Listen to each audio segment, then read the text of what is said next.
Okay. Oh, welcome all. This and that information, the autonomouscollective.net, 23 June. We're going to start Rosa Luxemburg's The Accumulation of Capital. We'll see how far we get.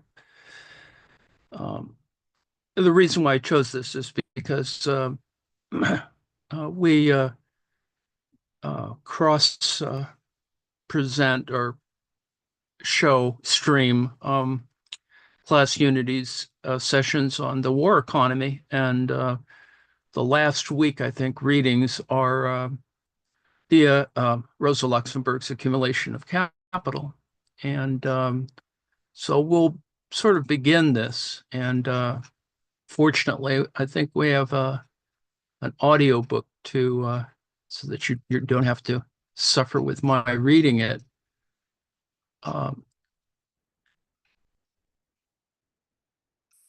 May seem a little tedious on the one hand. On the other hand, I think it's an essential idea considering the many different ways we can talk about capital accumulation. I think the important element for using Luxemburg is that it identifies with, let's say, a more imperialist, an anti-imperialist approach to the matter. And so maybe I'll show a brief introduction to it, and then we'll look at the reading itself.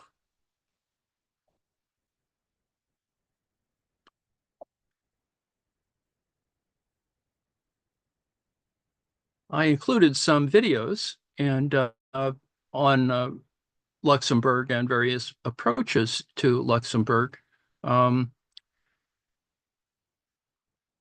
Let's look at the introductory one first, and then we'll look at we'll begin the reading of chapter 1 itself.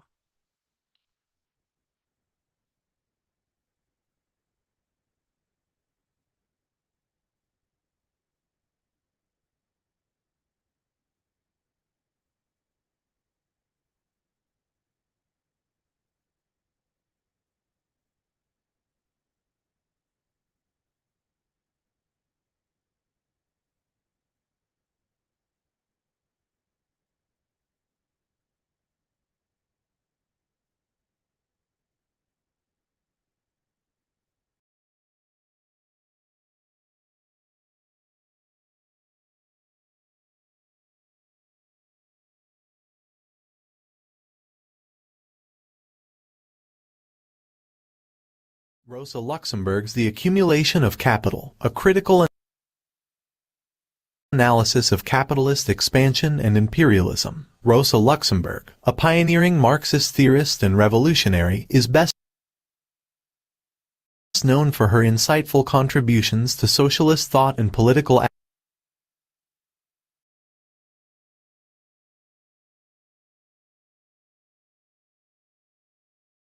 Rosa Luxemburg's The Accumulation of Capital, a critical analysis of capitalist expansion and imperialism. Rosa Luxemburg, a pioneering Marxist theorist and revolutionary, is best known for her insightful contributions to socialist thought and political activism. Among her notable works, The Accumulation of Capital, published in 1913,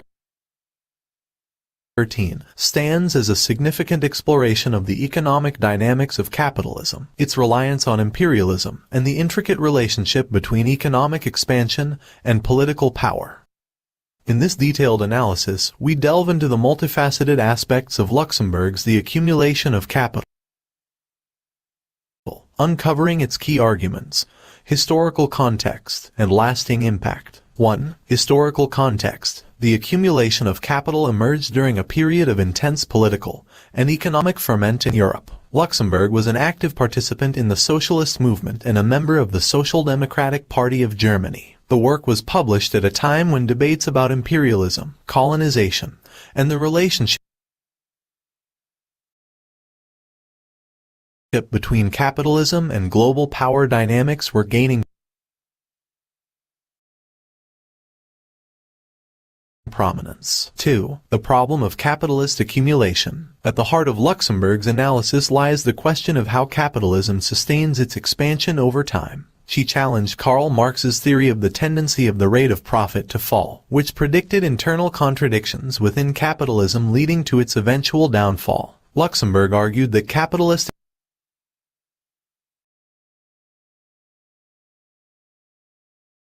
economies rely on external, non-capitalist areas to absorb surplus production and maintain profit rates. 3. The role of non-capitalist areas. Luxemburg asserted that capitalism continually generates surpluses of goods beyond what can be absorbed within capitalist economies. This surplus, or capitalist output, cannot be realized without non-capitalist regions to which these goods can be exported. This export-oriented expansion often takes the form of imperialism and colonization, as capitalist powers seek to access new markets and resources. 4. Economic versus political power. Luxemburg's analysis highlights the interplay between economic expansion and political power. She contended that imperialism, as the extension of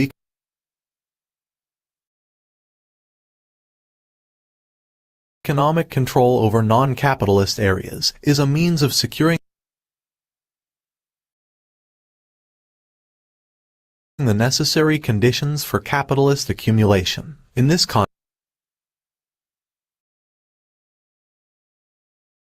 context, military force and political domination play a crucial role in maintaining the global economic system. 5. Critique of free trade and protectionism. Luxemburg critiqued both free trade and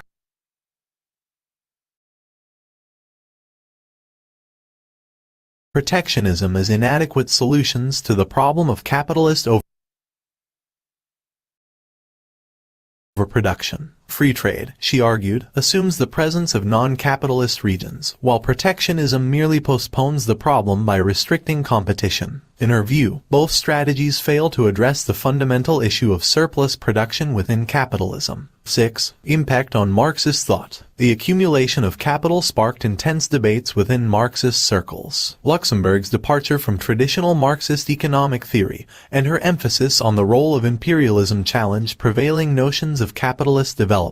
Her work also intersected with broader discussions about the relationship between capitalism, colonialism, and the global balance of power. 7. Legacy and contemporary relevance. Luxemburg's insights in the accumulation of capital continue to be relevant in contemporary discussions about imperialism, globalization, and economic exploitation. Her emphasis on the connection between economic expansion and political power has been examined in relation to modern forms of neocolonialism and international relations. Conclusion: unmasking the dynamics of capitalist expansion. Rosa Luxemburg's The Accumulation of Capital remains a seminal work that challenges conventional economic theories and sheds light on the complex relationship between capitalism, imperialism, and political dominance. By highlighting the role of non-capitalist areas in sustaining capitalist accumulation, Luxemburg's analysis provides a nuanced understanding of the global economic system and the power dynamics that underpin it. Her legacy serves as a reminder that economic processes are intrinsically linked to political realities, urging us to critically examine the intertwined forces that shape our world.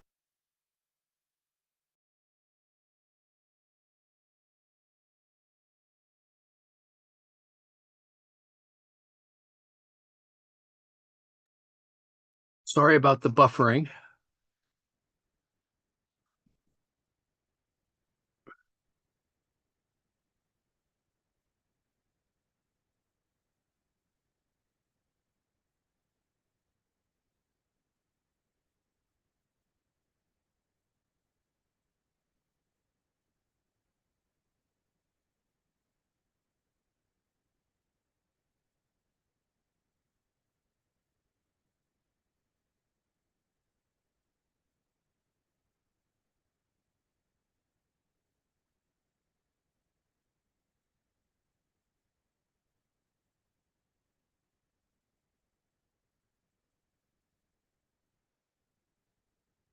Rosa Luxemburg. The Accumulation of Capital. Translator's Note. This is an original translation not only of the main body of the work but also of a number of quotations from foreign authors. Page references thus usually indicate the original foreign sources. Insofar as possible, however, I have availed myself of existing translations and have referred to the following standard works: Karl Marx, Capital, Volume I, Translate by Moraveling, London, 1920, Volume 2, Translate by E. Untermann, Chicago, 1907, Volume 3, Translate by E. Untermann, Chicago, 1909, The Poverty of Philosophy, Translator's name not given, London, 1936. Sismondi's introduction to the second edition of Nouveaux Principes is quoted from M. Mignot's translation of selected passages by Sismondi, entitled Political Economy and the Philosophy of Government, London, 1847. No English translation exists of Marx's theory and über den Mehrwert. The Marxists' Internet Archive has now published the English translation of this work. Unfortunately, not all the West European texts, and none of the Russian, except Engel's correspondence with Nikol Ayon, were accessible to me, and I regret having been unable to trace some quotations and check up on others. In such cases, the English version follows the German text and will at least relatively robotic reading. I tried to find one that was a little bit better, but alas, I will continue my look for it. Section 1. The problem of reproduction. Chapter 1, the object of our investigation. Karl Marx made a contribution of lasting surface to the theory of economics when he drew attention to the problem of the reproduction of the entire social capital. It is significant that in the history of economics we find only 2 attempts at an exact exposition of this problem. One by Quenet, the father of the physiocrats, at its very inception, and in its final stage, this attempt by Marx. In the interim, the problem was ever with bourgeois economics, yet bourgeois economists have never been fully aware of this problem in its pure aspects, detached from related and intersecting minor problems. They've never been able to formulate it precisely, let alone solve it. Seeing that the problem is of paramount importance, their attempts may all the same help us to some understanding of the trend of scientific economics. What is it precisely that constitutes this problem of the reproduction of total capital?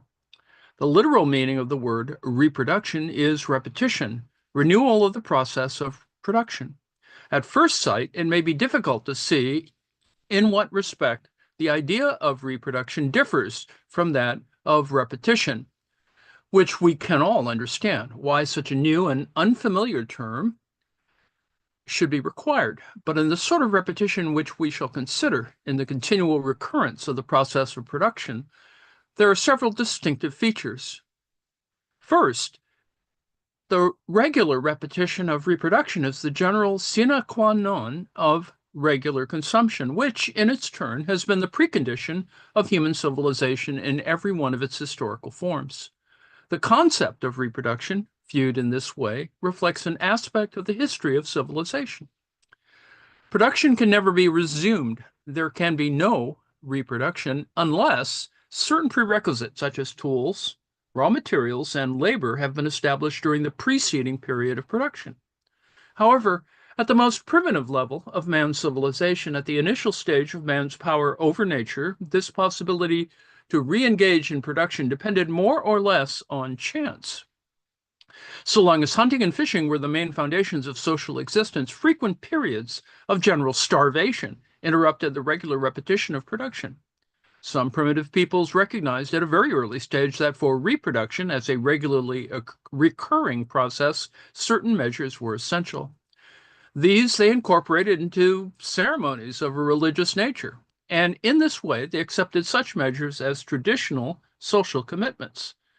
Thus, as the thorough researches of Spencer and Gillen have taught us, the totem cult of the Australian Negroes is fundamentally nothing but certain measures taken by social groups for the purpose of securing and preserving their animal and vegetable foodstuffs. These precautions had been taken year by year since time immemorial. And thus they became fossilized into religious ceremonials.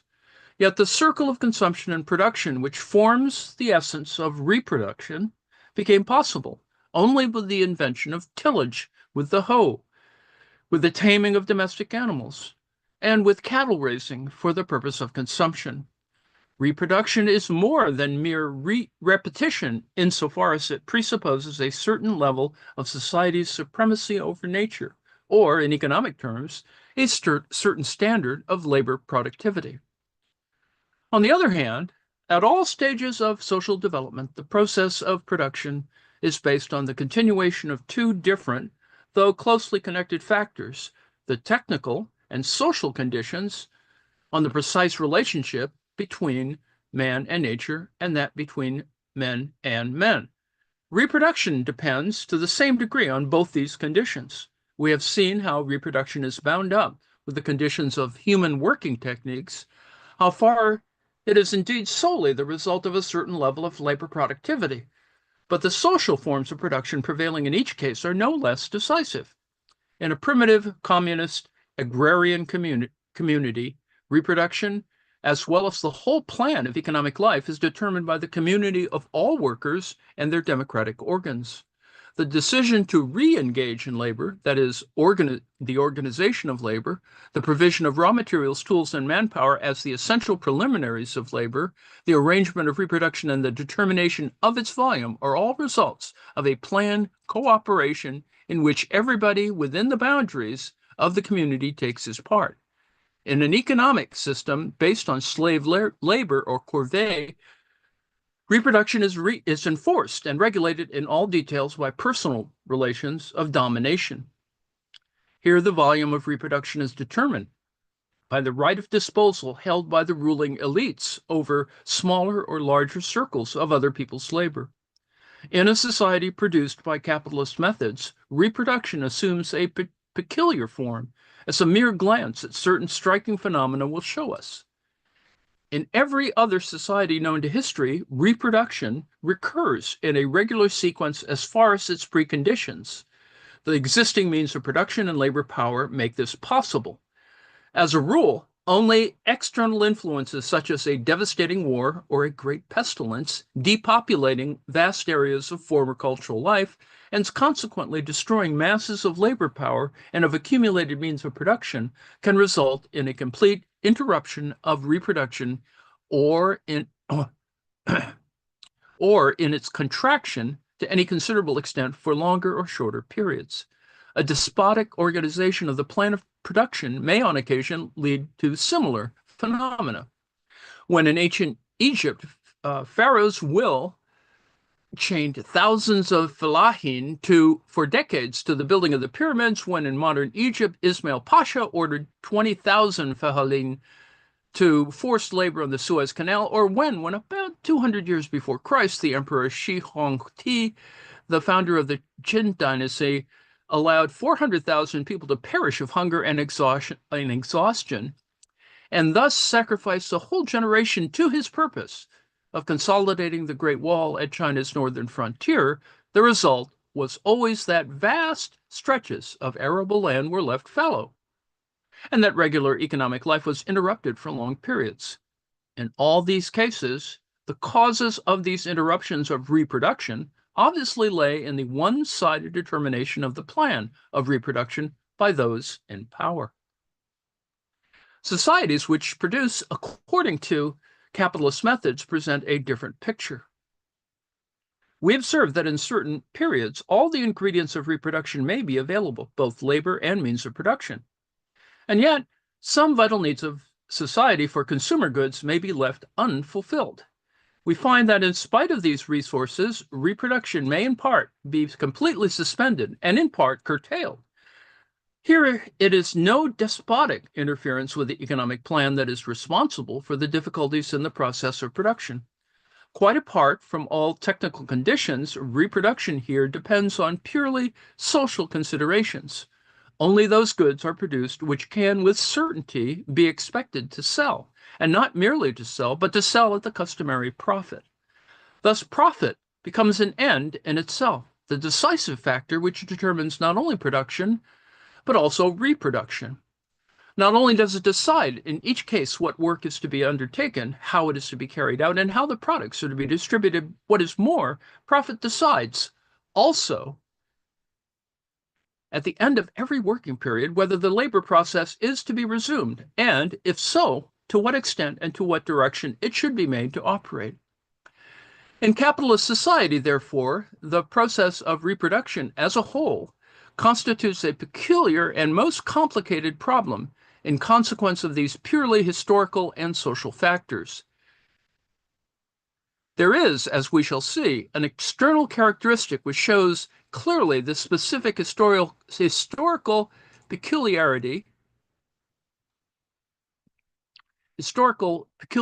of the capitalist process of reproduction, comprising not only production but also circulation. The process of exchange, it unites these two elements. Capitalist production is primarily production by innumerable private producers without any planned regulation. The only social link between these producers is the act of exchange. In taking account of social requirements, reproduction has no clue to go on other than the experience of the preceding labor period. These experiences, however, remain the private experiences of individual producers and are not integrated into a comprehensive and social form. Moreover, they do not always refer positively and directly to the needs of society. They're often rather indirect and negative, for it is only on the basis of price fluctuations that they indicate whether the aggregate or produced commodities falls short of the effective demand or exceeds it. Yet the individual private producers make recurrent uses of these experiences of the preceding labor period when they re-engage in reproduction, so that glut or shortage are bound to occur again in the following period. Individual branches of production may develop independently, so that there may be a surplus in one branch and a deficiency in another. But as nearly all individual branches of production are interdependent technically, glut or shortage in some of the larger branches of production lead to the same phenomenon in most of the others. Thus, the general supply of products may alternate periodically between shortage and surplus relative to the social demand. Herein lies the peculiar character of reproduction in a capitalist society, which differs from all other known forms of production. In the first place, every branch of production develops independently within certain limits in a way that leads to periodical interruptions of production of shorter or longer duration. Secondly, the individual branches of reproduction show deviations from social requirements amounting to all-round disparity and thus resulting in a general interruption of reproduction. These features of capitalist reproduction are quite characteristic. In other economic systems, reproduction runs its uninterrupted and regular course, apart from an external disturbance by violence. Capitalist reproduction, however, to quote Sismondi's well-known dictum, can only be represented as a continuous sequence of individual spirals. Every such spiral starts with small loops, which become increasingly and eventually very large indeed. Then they contract, and a new spiral starts again with small loops, repeating the figure up to the point of interruption. This periodical fluctuation between the largest volume of reproduction and its contraction to partial suspension, this cycle of slump, boom, and crisis, as it has been called, is the most striking peculiarity of capitalist reproduction. It is very important, however, to establish quite firmly and from the very outset that this cyclical movement of boom, slump, and crisis does not represent the whole problem of capitalist reproduction, although it's an essential element of it. Periodical cycles and crises are specific phases of reproduction in a capitalist system of economy, but not the whole of this process. In order to demonstrate the pure implications of capitalist reproduction, we must consider it quite apart from the periodical cycles and crises. Strange as this may appear, the method is quite rational. It is indeed the only method of inquiry that is scientifically tenable. In order to demonstrate and to solve the problem of pure value, we must leave price fluctuations out of consideration. The approach of vulgar economics always attempts to solve the problem of value by reference to fluctuations in demand and supply, hence price. Classical economists, from Adam Smith to Karl Marx, attack the problem in the opposite way, pointing out that fluctuations in the mutual relation between supply and demand can explain only disparities between price and value, not value itself. In order to find the value of a commodity, we must start by assuming that demand and supply are in a state of equilibrium, that the price of a commodity and its value closely correspond to one another. Thus, the scientific problem of value begins at the very point where the effect of demand and supply ceases to operate. In consequence of periodic cycles and crises, capitalist reproduction fluctuates as a rule around the level of the effective total demand of society, sometimes rising above and sometimes falling below this level, contracting occasionally even to the point of almost complete interruption of reproduction. However, if we consider a longer period, a whole cycle with its alternating phases of prosperity and depression, of boom and slump, that is, if we consider reproduction at its highest and lowest volume, including the stage of suspension, we can set off boom against slump and work out an average, a mean volume of reproduction for the whole cycle. This average is not only a theoretical figment of thought, it is also a real objective fact. For in spite of the sharp rises and falls in the course of a cycle, in spite of crises, the needs of society are always satisfied, more or less. Reproduction continues on its complicated course, and productive capacities develop progressively. Now, how can this take place, leaving cycles and crises out of consideration? Here, the real question begins.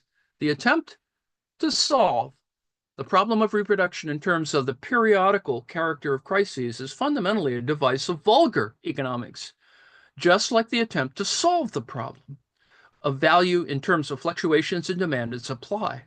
Nevertheless, we shall see in the course of our observations that as soon as economic theory gets an inkling of the problem of reproduction, as soon as economic theory gets an inkling of the problem of reproduction, as soon as it has at least started guessing at the problem, it reveals a persistent tendency suddenly to transform the problem of reproduction into the problem of crises, thus barring its own way to the solution of the question. When we speak of capitalist reproduction in the following exposition, we shall always understand by this term a mean volume of productivity, which is an average taken over the various phases of a cycle. Now, the total of capitalist reproduction is created by an unlimited and constant changing number of private producers. They produce independently of one another. Apart from the observation of price fluctuations, there is no social control. No social link exists between the individual producers other than the exchange of commodities. The question arises how these innumerable disconnected operations can lead to the actual total of production. This general aspect of our problem indeed strikes us immediately as one of prime importance. But if we put it this way, we overlook the fact that such private producers are not simply producers of commodities, but are essentially capitalist producers, that the total production of society is not simply production for the sake of satisfying social requirements, and equally not merely production of commodities, but essentially capitalist production.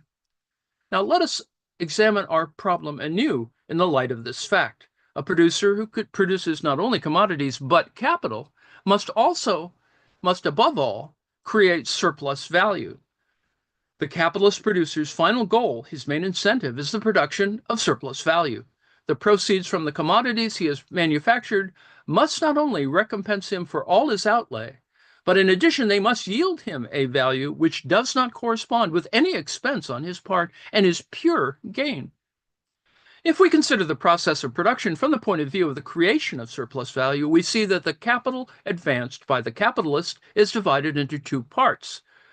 The first part represents his expenses on means of production such as premises, raw material, partly finished goods, and machinery. The second part is spent on wages. This holds good even if the capitalist producer does not know it himself. and in spite of the pious stuff about fixed and circulating capital with which he may delude himself and the world. Marx called this first part constant capital. Its value is not changed by its utilization in the labor process. It is transferred in toto to the finished product. The second part Marx calls the variable capital. This gives rise to an additional value, which materializes when the results of unpaid labor are appropriated. The various components which make up the value of every commodity produced by capitalist methods may be expressed by the formula C plus V plus S. In this formula, C stands for the value of the constant capital laid out in inanimate needs of production, means of production, inanimate means of production, and transferred to the commodity. V stands for the value of the variable capital advanced in form of wages, and S stands for the surplus value, the additional value of the unpaid part of wage labor. Every type of goods shows these three components of value, whether we consider an individual commodity or the aggregate of commodities as a whole, whether we consider cotton textiles or ballet performances, cast iron tubes, or liberal newspapers. Thus, for the capitalist producer, the manufacture of commodities is not an end in itself. It is only a means to the appropriation of surplus value. This surplus value, however, can be of no use to the capitalist so long as it remains hidden in the commodity form of the product. Once the commodity has been produced, it must be realized. It must be converted into a form of pure value, that is, into money. All capital expenses incorporated in the commodity must shed their commodity form and revert to the capitalist as money to make this conversion possible, so that he can appropriate the surplus value in cash. The purpose of production is fulfilled only when this conversion has been successful, only when the aggregate of commodities has been sold according to its value. The proceeds of this sale of commodities, the money that's been received for them, contains the same components of value as the former aggregate of commodities and can be expressed by the same formula, C plus V plus S. Part C recompenses the capitalist for his advances on means of production that have been used up. Part V recompenses him for his advances on wages. And the last part, S, represents the expected surplus, the capitalist's clear profit in cash. This conversion of capital from its original form, from the starting point of all capitalist production, into means of production, dead and living, such as raw materials, instruments, and labor, its further conversion into commodities by a living labor process, and its final reconversion into money, a greater money indeed than at the initial stage. This transformation of capital is, however, required for more than the production and appropriation of surplus value. The aim and incentive of capitalist production is not a surplus value pure and simple to be appropriated in any desired quantity, but a surplus value ever growing into larger quantities, surplus value ad infinitum. But to achieve this aim, the same magic means must be used over and over again, the means of capitalist production, the ever repeated appropriation of the proceeds of unpaid wage labor in the process of commodity manufacture, and the subsequent realization of the commodities so produced. Thus, quite a new incentive is given to constantly renewed production, to the process of reproduction as a regular phenomenon in capitalist society, an incentive unknown to any other system of production.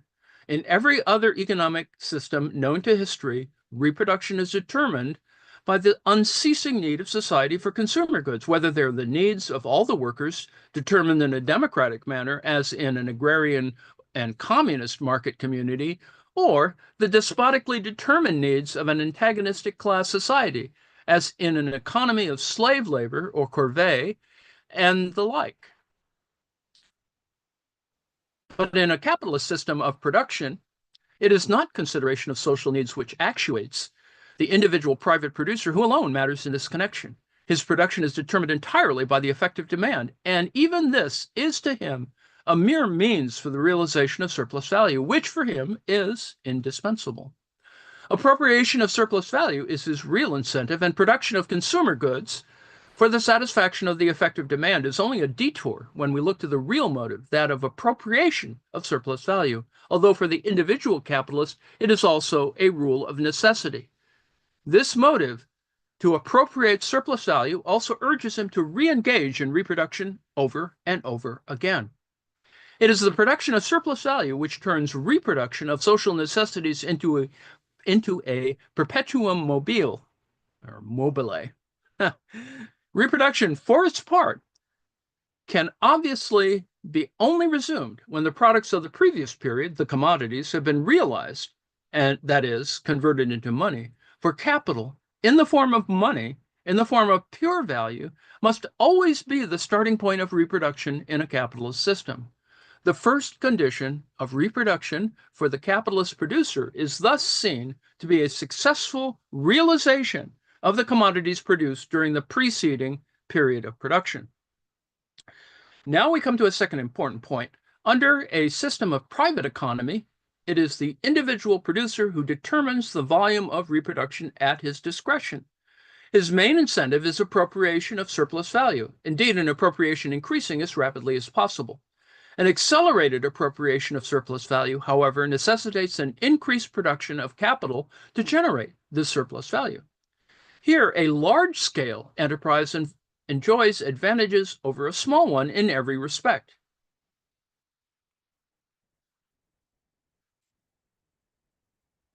In fine, the capitalist method of production furnishes not only a permanent incentive to reproduction in general, but also a motive for its expansion, for reproduction on an ever larger scale. Nor is that all. Capitalist methods of production do more than awaken in the capitalist this thirst for surplus value, whereby he is impelled to ceaseless expansion of reproduction. Expansion becomes, in truth, a coercive law, an economic condition of existence for the individual capitalist. Under the rule of competition, cheapness of commodities is the most important weapon of the individual capitalist in his struggle for a place in the market.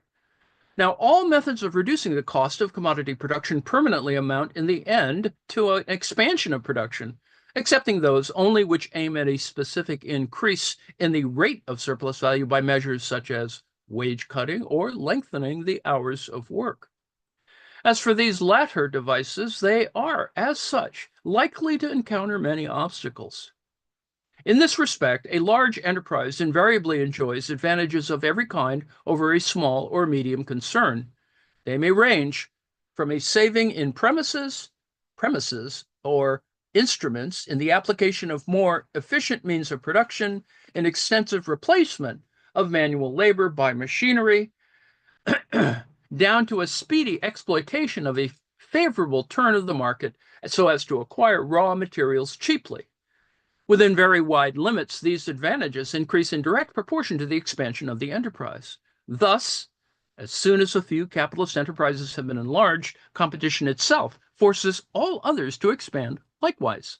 Expansion becomes a condition of existence. A growing tendency towards reproduction at progressively increasing scale thus ensues, which spreads automatically like a tidal wave over ever larger surfaces of reproduction. Expanding reproduction is not a new discovery of capital. On the contrary, it's been the rule since time immemorial in every form of society that displayed economic and cultural progress. It is true, of course, that simple reproduction, as a mere continuous repetition of the process of production on the same scale as before, can be observed over long periods of social history. In the ancient agrarian and communist village communities, for instance, increase in population did not lead to a gradual expansion of production, but rather to the new generation being expelled and the subsequent founding of equally small and self-sufficient colonies. The old small handicraft units of India and China provide similar instances of a traditional repetition of production in the same forms and on the same scale, handed down from generation to generation. But simple reproduction is in all these cases the source and unmistakable sign of a general economic and cultural stagnation. No important forward step in production, no memorial of civilization, such as the great waterworks of the East, the pyramids of Egypt, the military roads of Rome, the arts and sciences of Greece, or the development of craftsmanship in towns in the Middle Ages would have been possible without expanding reproduction. For the basis and also the social incentive for a decisive advancement of civilization lies solely in the gradual expansion of production beyond immediate requirements and in a continual growth of the population itself as well as of its demands. Exchange in particular, which brought about a class society and its historical development into the capitalist form of economy, would have been unthinkable without expanding reproduction. In a capitalist society, moreover, expanding reproduction requires certain characteristics. As we've already mentioned, it becomes right away a coercive law to the individual capitalist. Capitalist methods of production do not exclude simple or even retrogressive reproduction. Indeed, this is responsible for the periodic phenomenon of crises following phases, likewise periodical, of overstrained expansion of reproduction in times of boom. But ignoring periodical fluctuations, the general trend of reproduction is ever towards expansion. For the individual capitalist, failure to keep abreast of this expansion means quitting the competitive struggle, economic death. Moreover, there are certain other aspects to be considered. The concept of expanding reproduction applies only to the quantity of products, to the aggregate of manufactured objects. So long as production rests solely or mainly upon a natural economy, consumption determines the extent and character of the individual labor process, as well as that of reproduction in general as an end in itself. Now, this applies to the agrarian and communist village communities of India, to the Roman villa with its economy of slave labor, and to the medieval feudal farm based on corvée. But the picture is different in a capitalist economic system. Capitalist production is not production for the purpose of consumption, it is production for the purpose of creating value.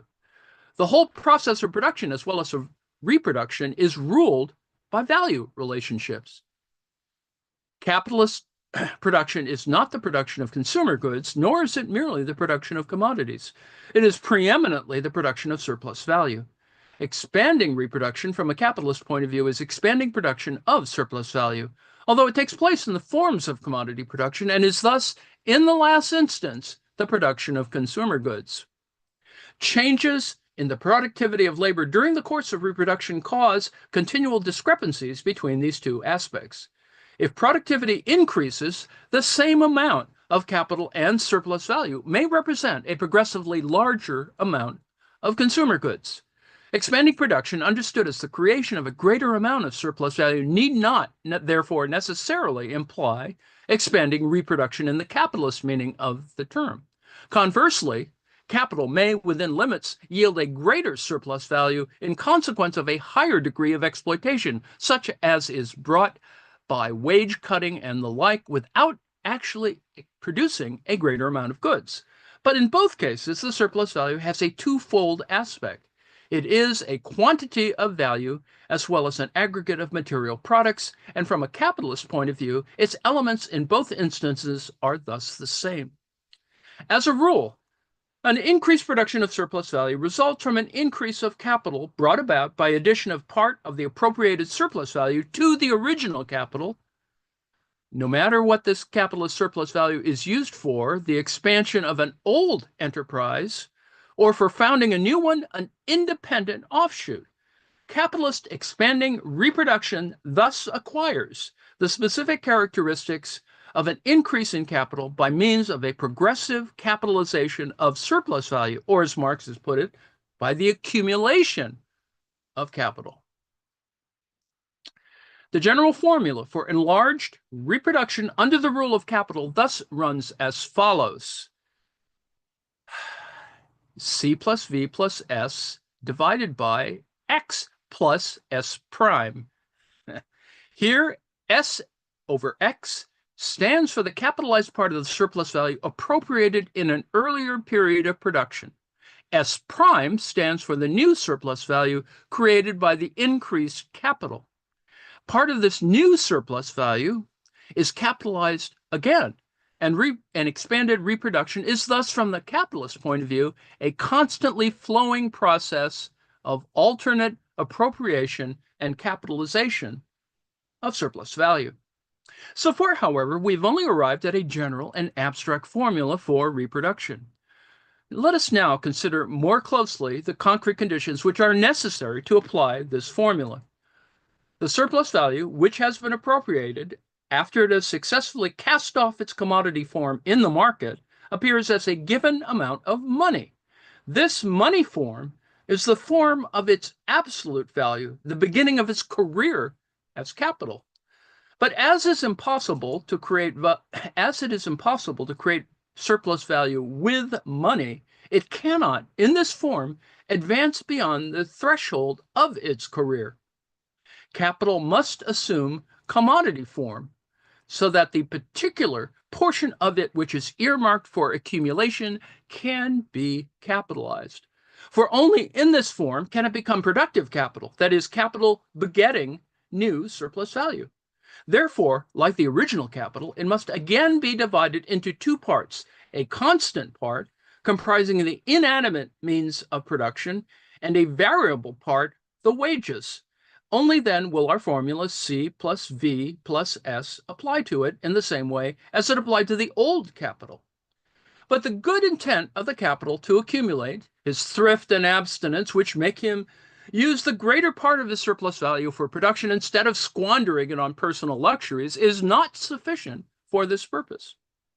On the contrary, it is essential that he should find on the commodity market the concrete forms which he intends to give his new surplus value. In the first place, he must secure the material means of production, such as raw materials, machines, etc., required for the branch of production he has chosen and planned, so that the particular part of the surplus value which correspond to its constant capital may assume a productive form. Secondly, the other variable part of his surplus value must also be convertible, and two essentials are necessary for this conversion.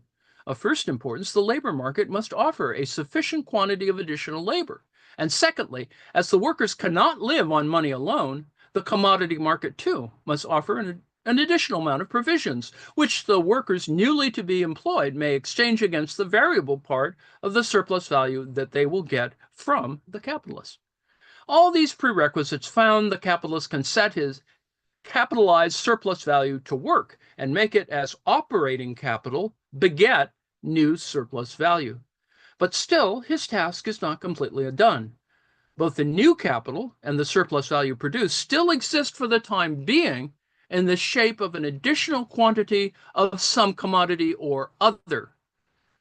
In this form, the new capital is but advanced, and the new surplus value created by it is still in a form in which it is of no use to the capitalist. The new capital, as well as the surplus value which it has created, must cast off their commodity form, reassume the form of pure value, and thus revert to the capitalist as money. Unless this process is successfully concluded, the new capital and surplus value will be wholly or partly lost. The capitalization of surplus value will have miscarried, and there will have been no accumulation. It is absolutely essential to the accumulation of capital that a sufficient quantity of commodities created by the new capital should win a place for itself on the market and be realized. Thus, we see that expanding reproduction as accumulation of capital in a capitalist system is bound up with a whole series of special conditions. Let's look at these more closely.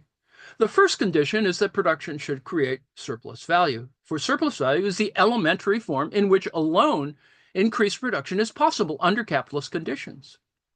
The entire process of production must abide by this condition when determining the relation between capitalist and worker in the production of commodities.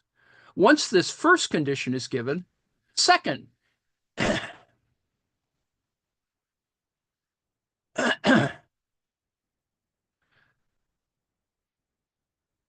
once this first condition is given, the second is that surplus value must be realized. converted into the form of money so that it can be appropriated for the purposes of expanding reproduction. This second condition thus leads us to the commodity market.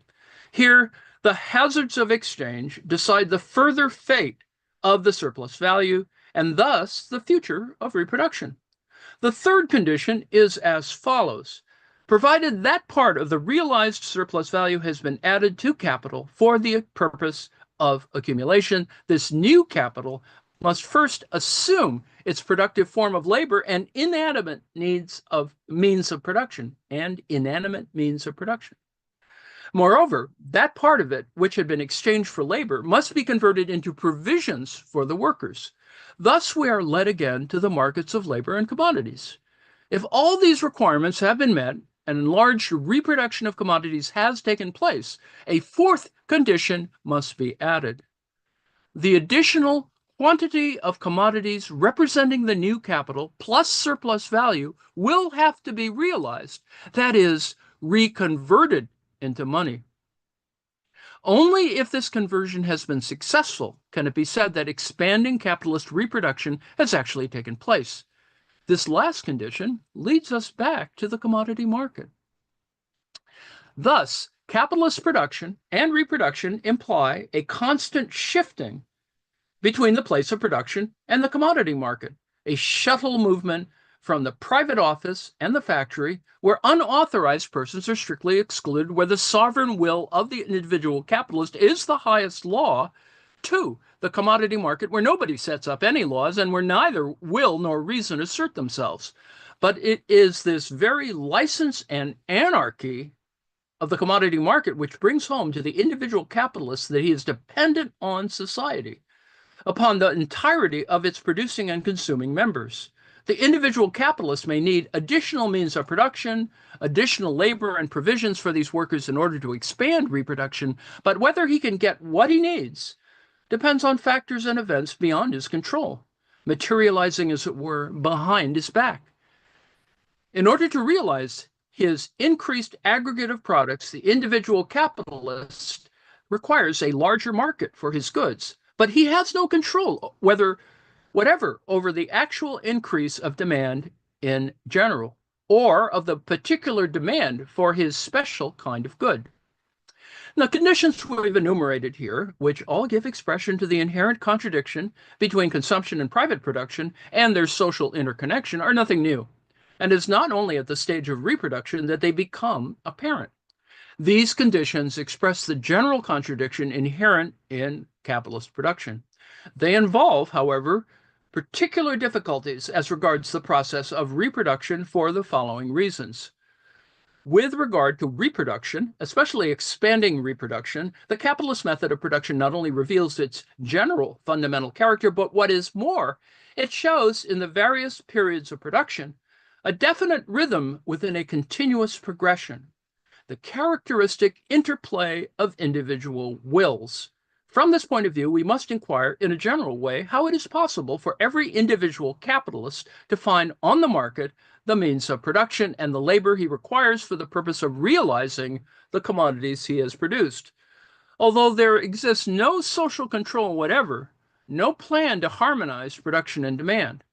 This question may be answered by saying that the capitalist's greed for surplus value, enhanced by competition, and the automatic effects of capitalist exploitation lead to the production of every kind of commodity, including means of production, and also that a growing class of proletarianized workers becomes generally available for the purposes of capital.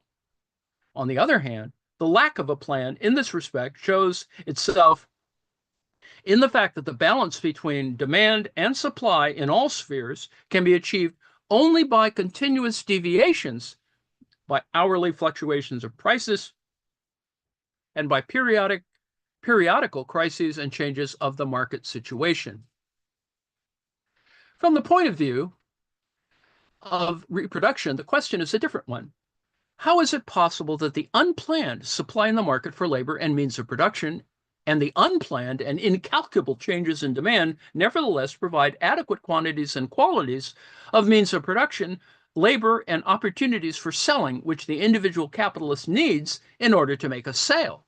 How can it be assured that every one of these factors increases in the right proportion? Let us put the problem more precisely. According to our well-known formula, let the composition of the individual capitalist production be expressed by the proportion 40C plus 10V plus 10S. His constant capital is consequently 4 times as much as his variable capital, and the rate of exploitation is 100%. The aggregate of commodities is thus represented by a value of 60. Let us now assume that the capitalist is in a position to capitalize and to add to the old capital of this given composition half of his surplus value. In this case, the formula 44C plus 11V plus 11S equals 66 would apply to the next period of production. Let us assume now that the capitalist can continue the annual capitalization of half his surplus value for a number of years. For this purpose, it's not sufficient that the means of production, labor, and markets in general should be forthcoming, but he must find these factors in a proportion that is strictly in keeping with his progress in accumulation. I ended at an appropriate time, and we'll continue with this at a subsequent date. I've included the videos of not only the complete accumulation of capital. It's a little clunky, I suppose. I've included Noam Chomsky talking about Rosa Luxemburg and spiritual transformation, a more recent panel discussion on Rosa Luxemburg, which is also very interesting, and a summary of the entire work in another video. And I apologize for clunkiness. I've gotten to the end here, and I will conclude. And thank you